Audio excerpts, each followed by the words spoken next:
Hello and welcome back to Historical Hairstyle with Historical Belle, which is me, Marie.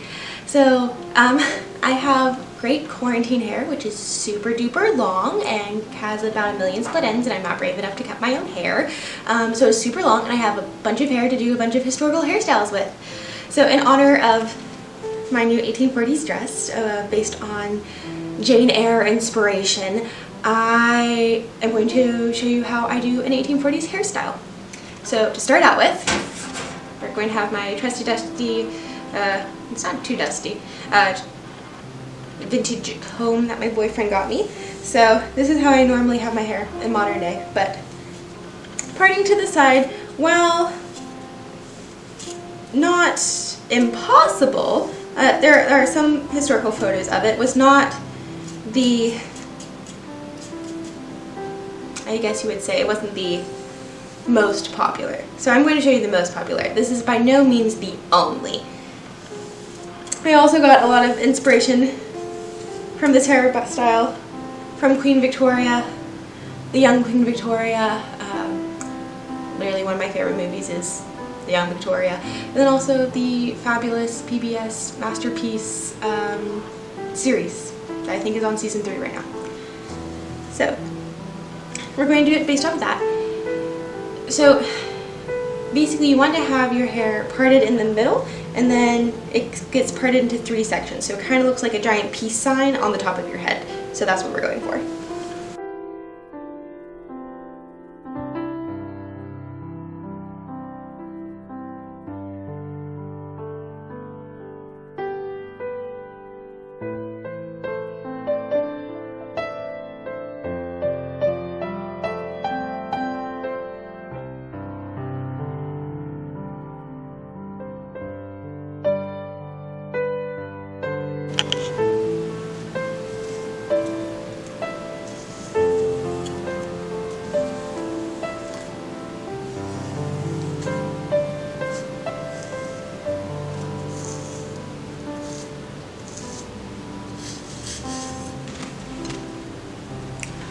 Alright, now I'm putting my hair into 3 sections.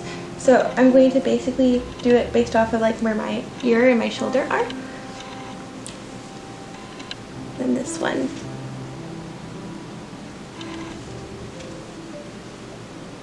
There. And then we're going to get that going.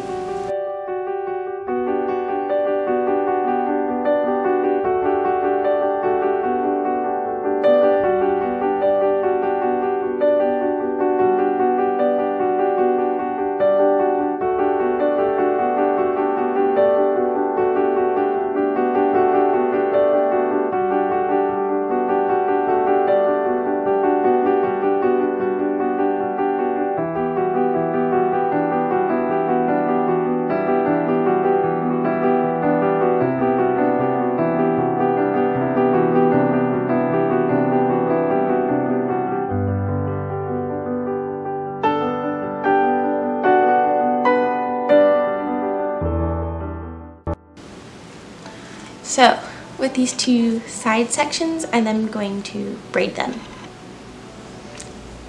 But the 1840s was a lot about length. You can see that in the bodice, and that you're also creating length in the face. So you don't want to start your braids up too high. You want to start them down below your temple, like where your earlobe is, and like where the jaw, where your jaw connects. So we're going to start our braids down here.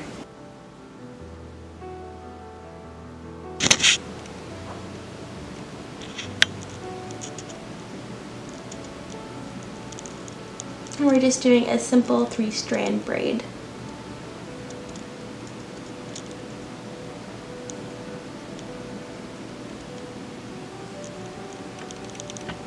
And when you're braiding it, you're going to pull it back, so you want to go ahead and start to pull it back while you are braiding. Otherwise it'll end a little oddly.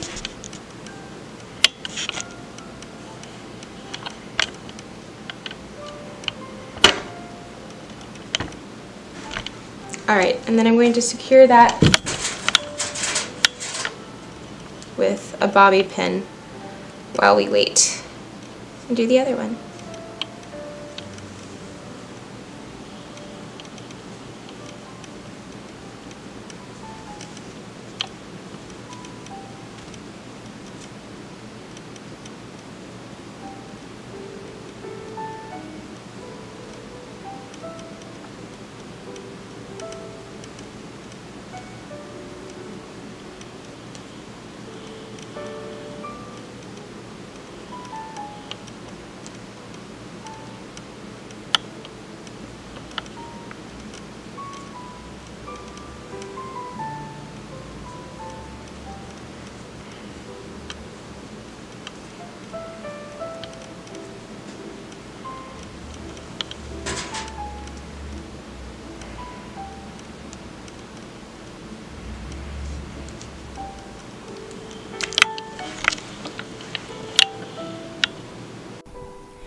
With the back section, I am coiling my hair into a bun on the crown of my head.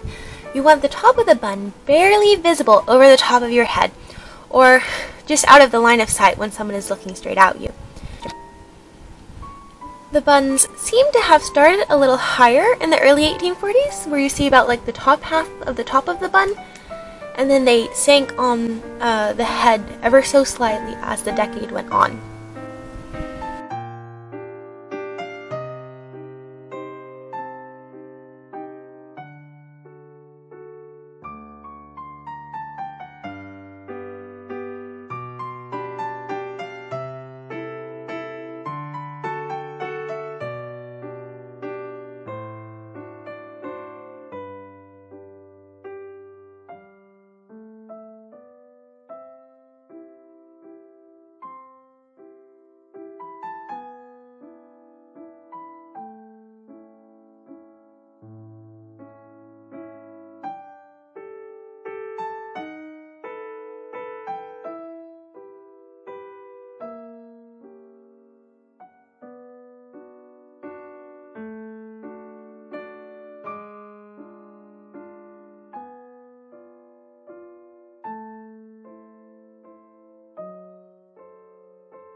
I then wrapped the braids I had done on the sides of my head around the bun and then secured them with bobby pins.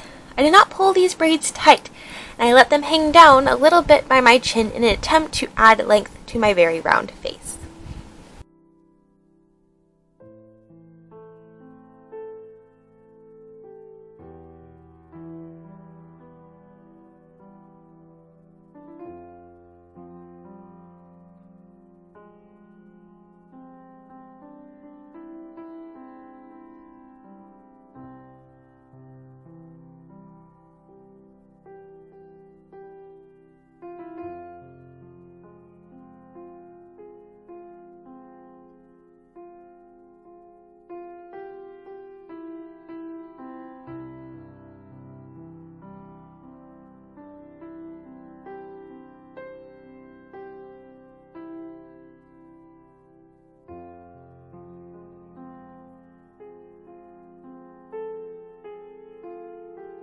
So here is my 1840s do all done up.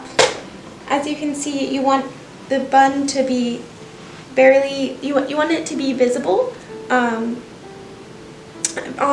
when you look at the person. The bun should be like kind of right there on the very, not like the very top of your head, but like right past the top of your head, so it's still visible, but it's not like a ballerina bun on your head. And then you want it to be sure, like I said, like the bodice, it kind of emulates, the hairstyle emulates the bodice, and that you want it to be long and sleek. So I'm trying to make my hair be as flat as possible to like my head, which I'm sure you could use some sort of pomade or something like that. I have some in the basement, but I'm not going to go get some now, because this is just demonstration purposes. I'm not actually going out like this today.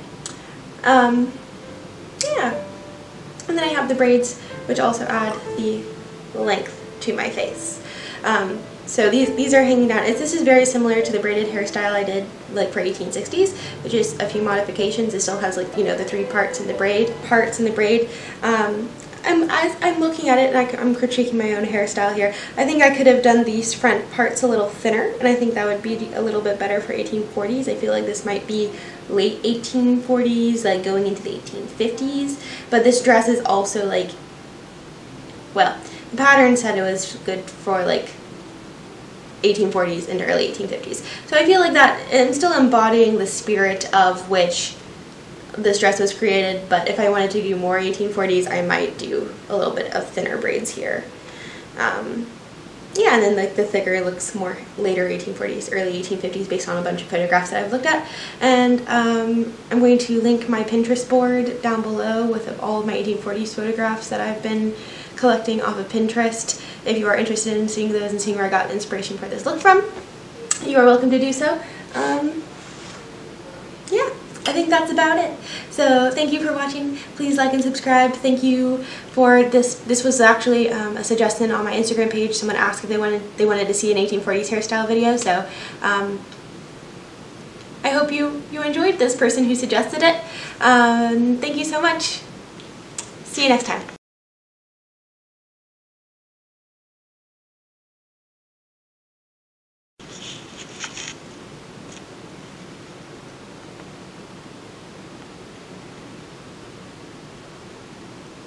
That was on? Oh, okay. Oh, hi, kitty. Do you want to come say hi, Gabby? No? Okay. And then you... Gabby.